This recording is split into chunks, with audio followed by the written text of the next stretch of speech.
آپ کو سن کر یہ جھٹکا لگے گا کہ اہلی تشیع اور شیعہ میں زمین آسمان کا فرق ہے۔ حقیر فقیر کو بھی اس بات کا ابھی پتہ چلا ہے جب حقیر فقیر نے شیعہ مجتہد شیعہ عالم کی کتاب اصلاح شیعہ کا مطالعہ کیا۔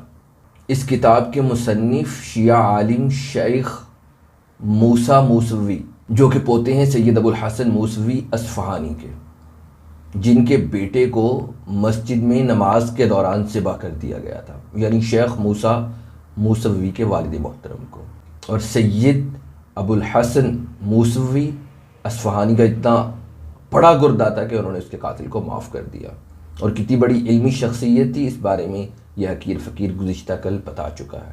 تو شیخ موسیٰ موسوی کا فرمانا ہے کہ شیعہ جو ہے امام غائب کے بعد پیدا ہوئے ہیں۔ امام غائب تک جو تھے وہ اہلی تشیع تھے۔ اب اہلی تشیع اور شیعہ میں کیا فرق ہے اس کے بارے میں شیعہ عالم شیعہ مجتہد شیخ موسیٰ موسوی فرماتے ہیں کہ اہلی تشیع جو ہیں ان کا کہنا ہے، ان کا ماننا ہے، ان کا عقیدہ ہے کہ آپ صلی اللہ علیہ وسلم کے بعد خلافت امیر المؤمنین علی المرتضیٰ کا حق تھی، بس۔ وہ فرماتے ہیں اتنا ہی، اس سے زیادہ نہیں۔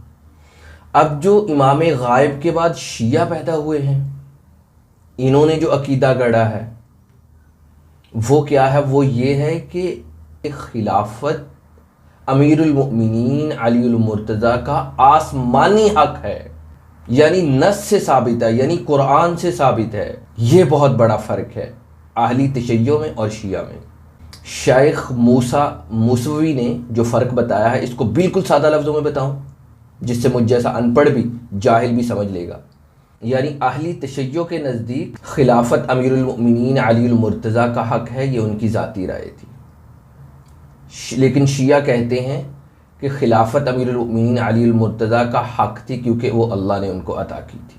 پھر اس کے بعد دوسرا بڑا فرق شیعہ عالم مجتہد شیخ موسیٰ موسوی یہ فرماتے ہیں اپنی کتاب اصلاح شیعہ میں کہ اہلی تشیع نے بس اتنا کہا کہ خلافت امیر المؤمنین علی کا حق تھی، لیکن شیعہ نے کیا کہا کہ یہ اللہ کی طرف سے عطا کی گئی تھی، اللہ کی طرف سے دی گئی تھی، لیکن تینوں خلفاء نے ان سے چھین لی۔ کن سے؟ امیر المؤمنین علی مرتضیٰ سے۔ تو جس پر انہوں نے تینوں خلفاء کو اور دیگر صحابہ کرام کو گالیاں دینا شروع کر دیں، ازواجی مطہرات کی شان میں ایسے ایسے الفاظ کہے ہیں، یہ میں نہیں کہہ رہا، شیعہ عالم مجتہد ان کی کتاب اصلاح شیعہ اٹھا کر پڑھ لیجئے۔ وہ فرما رہے ہیں کہ ازواجی مطہرات صحابہ کرام اور خلفائے ثلاثہ کے بارے میں ایسے ایسے الفاظ، نازیبا الفاظ استعمال کیے گئے ہیں کہ ایک عام مسلمان بھی دوسرے مسلمان کے بارے میں نہیں کہہ سکتا۔ اور حقیر فقیر کو ذاتی طور پر حیرت ہو رہی تھی کہ کچھ دن پہلے یہی باتیں حقیر فقیر نے آپ کے حضور عرض کی تھی کہ ایسے کیسے ہو سکتا ہے ایک تھوڑی سی سمجھ والا، تھوڑا سا مطلب جس کے اندر خیرت ہو، وہ دوسرے مسلمان کو اس طرح کے الفاظ نہیں کہتا، گالیاں نہیں دیتا، جو کہ اتنے جلیل القدر صحابہ کو دی جاتی ہیں۔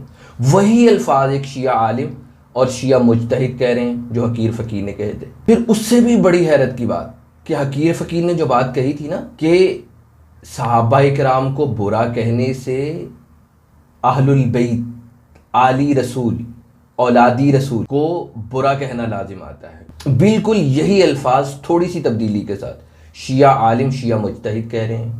اتنے بڑے شیعہ عالم اور مجتہد شیخ موسیٰ موسوی سید ابو الحسن موسوی اصفہانی کے پوتے، وہ فرما رہے ہیں کہ یہ بلا واسطہ تو خلفائے ثلاثہ دیگر صحابہ اور ازواج مطہرات کو برا کہتے ہیں، گالیاں دیتے ہیں، لیکن بالواسطہ علی رسول کو برا کہتے ہیں، ان کو گالیاں دیتے ہیں، ان کی توہین کرتے ہیں۔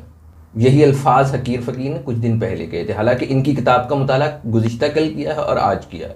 پھر انہوں نے مزید کہا کہ یہ کتابیں ظاہر سی بات ہے عوام کو شیعہ کتب سے ملی ہیں، اور وہ کیسے شیعہ عالم تھے میں ان کو سوچتا ہوں ان کے بارے میں تو لرز کے رہ جاتا ہوں۔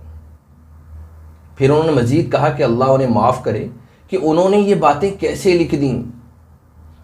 ان کی باتوں سے لگتا ہے کہ ان کو صحابہ سے دشمنی نہیں تھی، ان کو اسلام سے دشمنی تھی، اور یہ بات بھی حقیر فقیر نے کہی تھی۔ مجھے بڑی حیرت ہوئی یہ پڑھ کر، اگر آپ کو یقین نہ آئے تو ان کی کتاب پڑھیے اصلاح شیعہ، شیخ موسیٰ موسوی، جن کے پوتے ہیں سید ابو الحسن موسوی اصفہانی کے۔ مزید وہ یہ بتاتے ہیں کہ آپ صلی اللہ علیہ وسلم کی خواہش بھی یہی تھی کہ امیر المؤمنین علی المرتضیٰ خلیفہ اول بنے، حضرت علی المرتضیٰ کی بھی خواہش یہی تھی کہ وہ پہلے خلیفہ بنے، لیکن چونکہ سب مسلمانوں نے حضرت ابوبکر صدیق کو خلیفہ چن لیا تو حضرت علی نے ان کے ہاتھ پر بیعت کر لی۔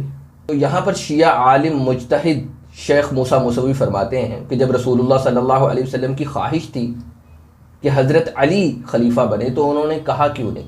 تو اس پہ فرماتے ہیں کہ جب سیدہ عائشہ پر الزام لگا، بہتان لگا، تو اس وقت بھی آپ صلی اللہ علیہ وسلم خاموش رہے۔ اس کی وجہ یہ تھی کہ لوگ یہ نہ کہنا شروع کر دیں کہ یہ اپنوں کی طرفداری کر رہا تھا، پھر اس کے پاس کوئی ابھی آسمانی حکم بھی نہیں ہے۔ لیکن جب اللہ جل شانہ نے خود گواہی دی سیدہ عائشہ کی تو پھر معاملہ صاف ہو گیا۔ باقی یہ خلافت والا مسئلہ، اس کے بارے میں صرف آپ صلی اللہ علیہ وسلم کی ذاتی خواہش تھی، اللہ کی طرف سے کوئی حکم نازل نہیں ہوا تھا۔ جیسے امیر المؤمنین علی المرتضیٰ کے والد محترم ابو طالب کا اسلام لانا آپ صلی اللہ علیہ وسلم کی ذاتی خواہش تھی۔ یہ کون فرما رہے ہیں؟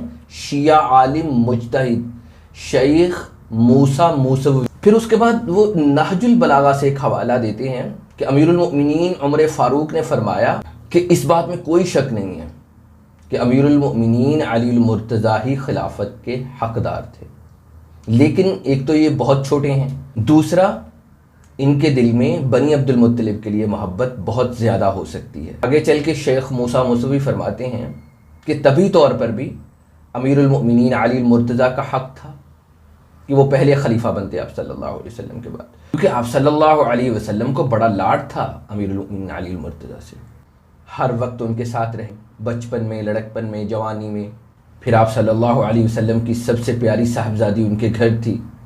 یہ انہوں نے نہیں فرمایا شیخ موسیٰ موسوی میں نے، یہ حقیر فقیر کہہ رہا ہے۔ یعنی ان کا کہنے کا مقصد یہی تھا کہ اتنی چیزیں ہونے پر طبی طور پر بھی یہی بنتا تھا امیر المؤمنین علی المرتضیٰ ہی خلیفہ اول بنتے، رسول اللہ کی بھی یہی خواہش تھی کہ وہی خلیفہ بنتے، لیکن آپ صلی اللہ علیہ وسلم نے اور حضرت علی نے اس مسئلے کو مسلمانوں پہ چھوڑ دیا۔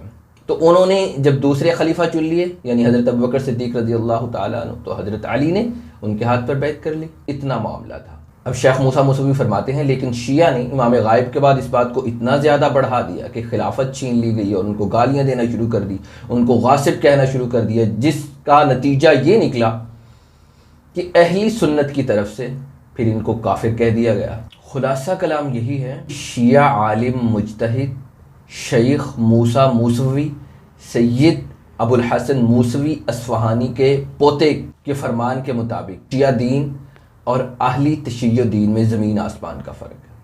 یہ ان کے الفاظ ہیں، اگر آپ کو یقین نہ آئے تو ان کی کتاب اصلاح شیعہ اٹھا کر پڑھ لیجئے۔ انہوں نے فرمایا ہے کہ کبھی کبھی تو یہ لگتا ہے کہ دونوں ایک دوسرے کے متصادم ہیں، کون؟ شیعہ اور اہلی تشیع۔ یہ انکشاف آج ہوا ہے حقیر فقیر پر، ہو سکتا ہے آپ کو پہلے علم ہو، لیکن مجھے آج پتہ چلا ہے کہ اہلی تشیع اور ہیں اور شیعہ اور ہیں۔